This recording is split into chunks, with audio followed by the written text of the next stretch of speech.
வைக்கக்கூடிய ஒரு நிலைக்கு வந்து சேரும்.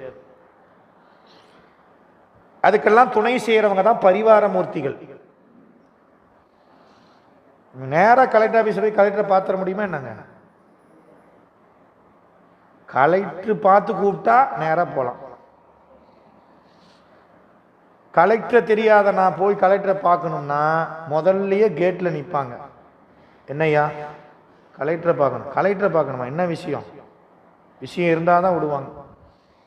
அடுத்தது அந்த செக்ஷனுக்கு போகணும், அங்கே பார்க்கணும், அப்புறம் பிஏ பார்க்கணும். அவங்களாம் அனுமதி கொடுத்த மாட்டி ஒரு பாகம் அவர் சீட்டில் இருக்கணும்.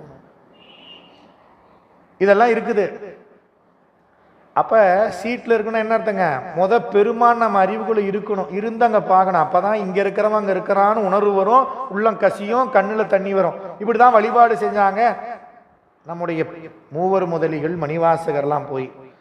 ஏன் அவங்க மட்டும் போனால் சாமியை பார்த்தோன்னே கண்ணில் தண்ணி வந்துச்சு நமக்கு வரலைன்னா காரணம் தான் அவங்க உள்ள இருக்கிறவன அங்கே பார்த்தாங்க. உரு தெரியா காலத்தே என் உள் புகுந்தவல்லையா நீயே அப்படின்னு பார்த்தாங்க. அப்ப அந்த எண்ணம் வருவதற்கு என்ன வேணுங்க? கோயில வளம் வரணும், குருவருளை பெறணும்.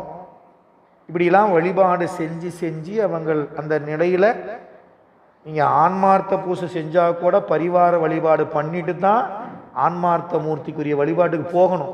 குருநாதர் சொல்லி கொடுத்துருப்பார். நேரா சிவலிங்கத்தை எடுத்து வச்சு தண்ணி ஊற்றி பூ வச்சு வெற்றாகி விண்ணாகி சொல்றது இல்லை சிவபூஜை.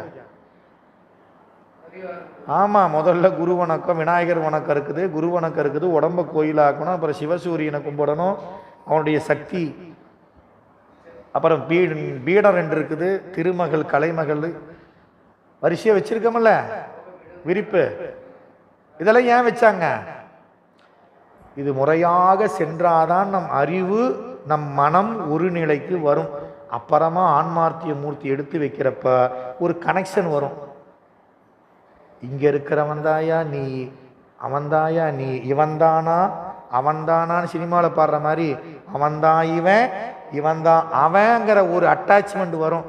அப்படி பூசை பண்ணத்தான் நம்ம அறிவில் அறியாம என்னங்க, அதை விட்டுட்டு நான் பண்றேன்னு நேராக எடுத்து வச்சு எனக்கு டைம் இல்லைங்க, ஒரு சொம்பு தண்ணி ஊற்றி பூவை வெய்ய ஒரு பாட்டை பாடு, 5 சொன்னாங்க 5லாம் பாடுறதுக்கு நேரம் இல்லை, அப்படி பாடியும் பாடாம பூசை பண்ணியும் பண்ணாம கும்பிட்டும் கும்பிடாம இப்படியே பொழப்பு போயிடக்கூடாது என்ன மாதிரி.